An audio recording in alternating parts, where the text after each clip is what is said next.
Good morning. This is Sandra Allen Lovelace, and I am live. I'm also being blinded by the sun. Maybe I could or should or whatever move my car. I am a trauma conqueror, consultant, and coach. And I believe it is time to be you, the same as it's time to be me. So, I was away last week. I was away for 5 days at a retreat up in North Carolina. I live in South Carolina. I was a volunteer there, but I was also an attendee, and I learned a lot.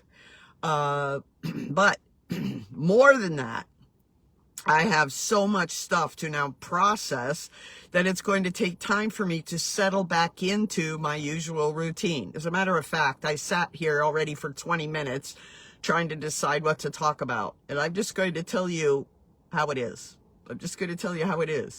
And I'm taking the high road. And that's why I'm talking about growth markers. I got to the retreat and it was tricky to check in. It took me 30 minutes. The records were wrong. There was no room. They decided to just give me a room and work out the details later, and so on and so on. By the next morning, the proper report had showed up at the desk, but the person still wasn't able to make the change.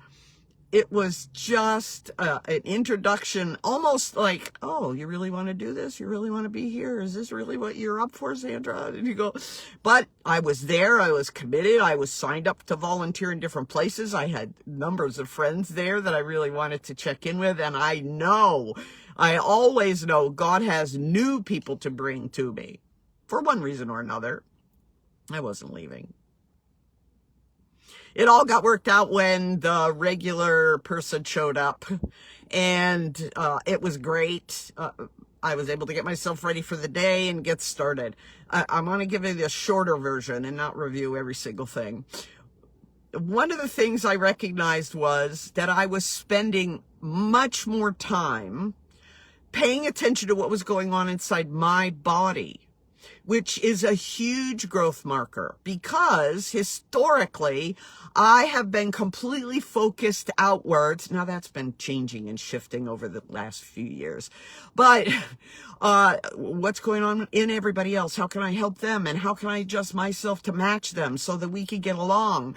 Or I could improve the environment around me. It's a pattern I learned from the time I was just a little kid. But I already knew in the 2-hour drive to get up there that was something that God had been speaking to me. Sandra, this is a new place, a new opportunity. I've been to this retreat in this place before with a lot of the same people. But the newness was that I am at a completely different place in terms of my personal growth, my healing, the offload of wounds and pain and grief and suffering, all the things that want to distract us from the design that Jesus built into us when we're born. Well, before we're born, when he, before the foundation of the world, in the mind of God that we are, and when Jesus was there when we were conceived and onward. Yes.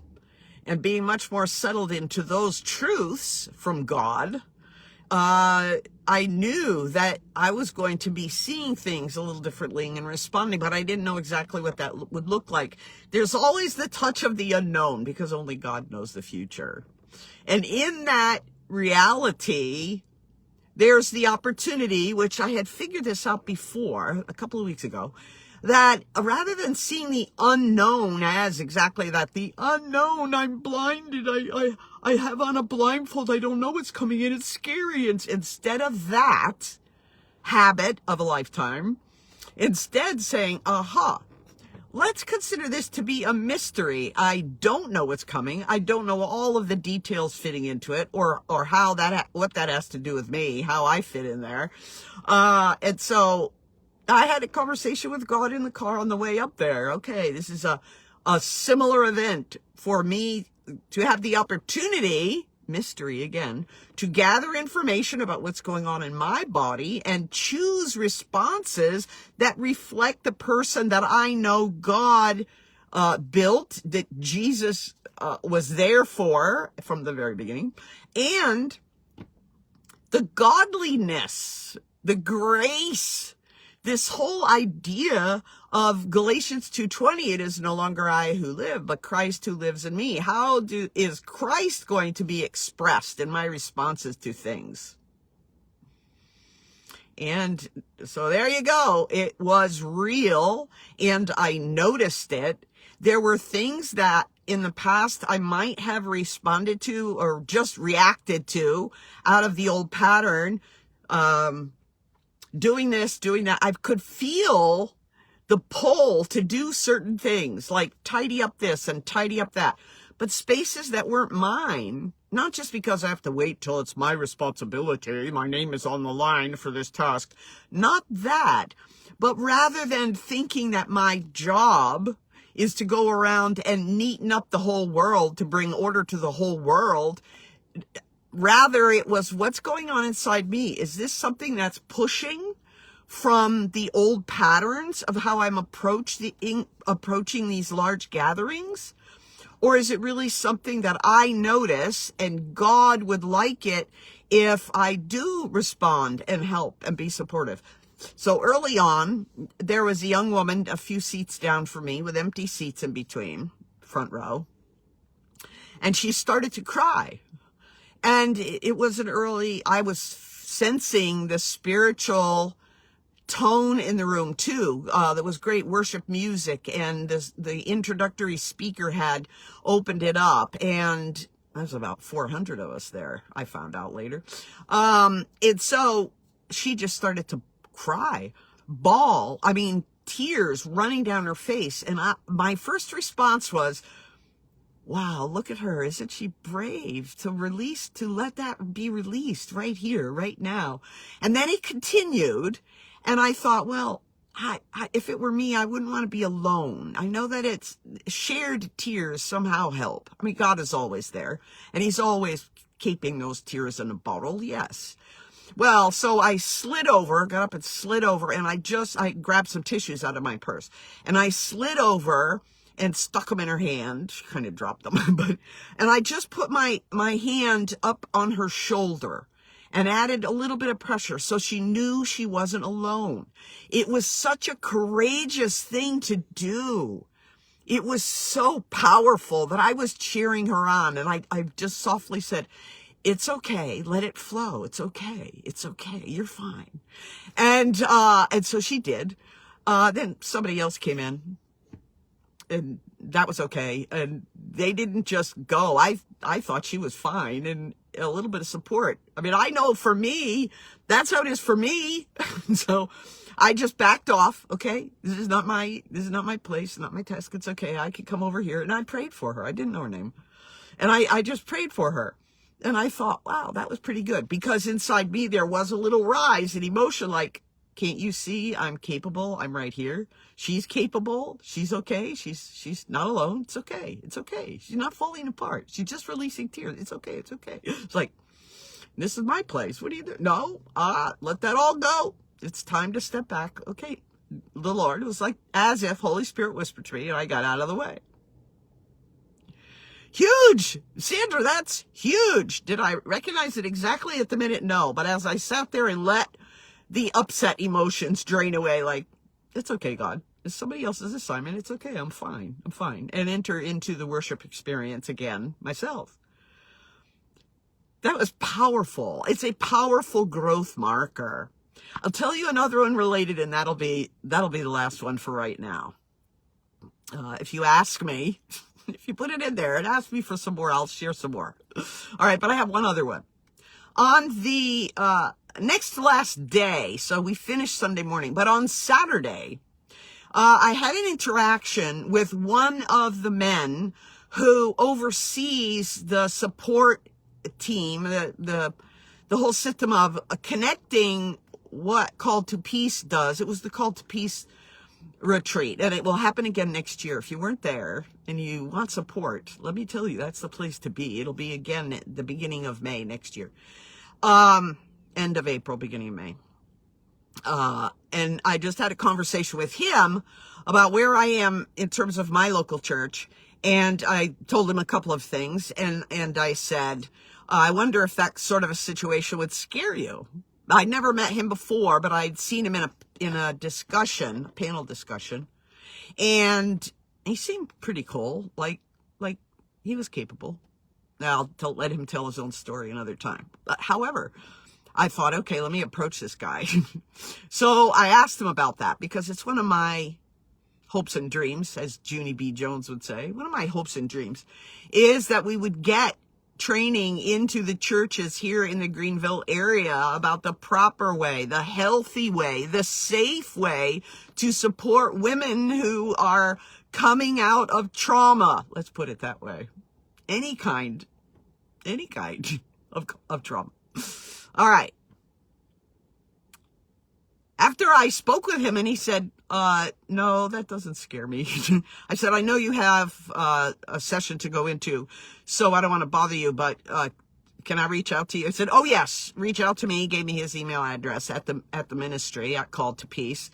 And I said, okay, I will. And in the response, I thanked him and my voice was starting to crack. It got really heavy. I said, I hope you can tell by my voice that your response is really encouraging to me. And he said, oh, yes. He said, not only that, Sandra, but you have name tags on, so he knew my name. He said, not only that, but I can tell that you are strong. You're a strong woman. There's a strength there from the Lord.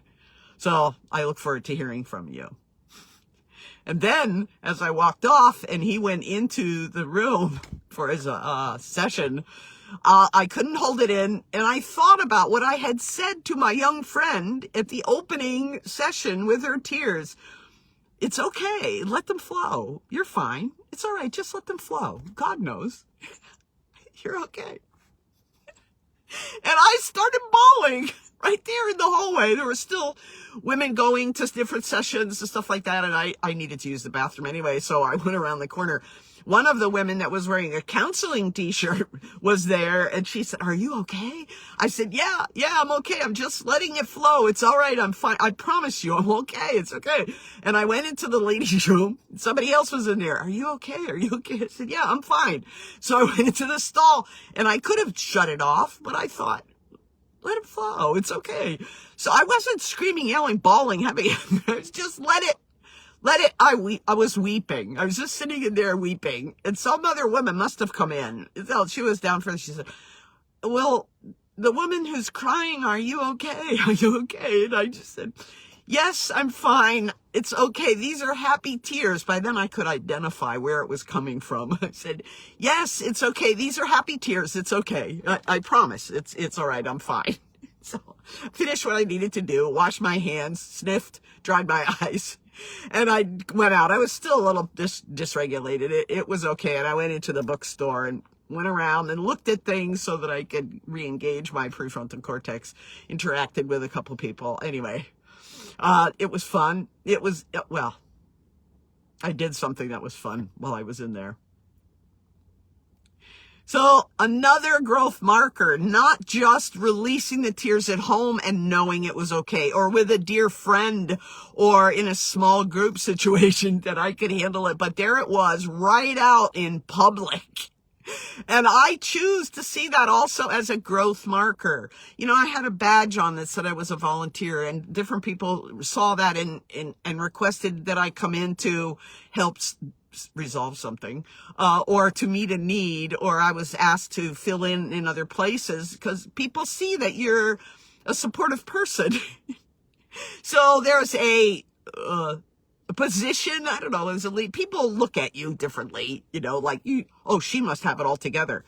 No, I don't have it all together. And right at that minute, I didn't have it all together. And it was okay. I didn't really care what other people thought. I knew And I knew that God knew that it was good. It was fine. It was actually so healing, the interaction with this man in authority. And his response to me, he wasn't afraid of me because I'm strong or because I asked him a really hard question. It was okay.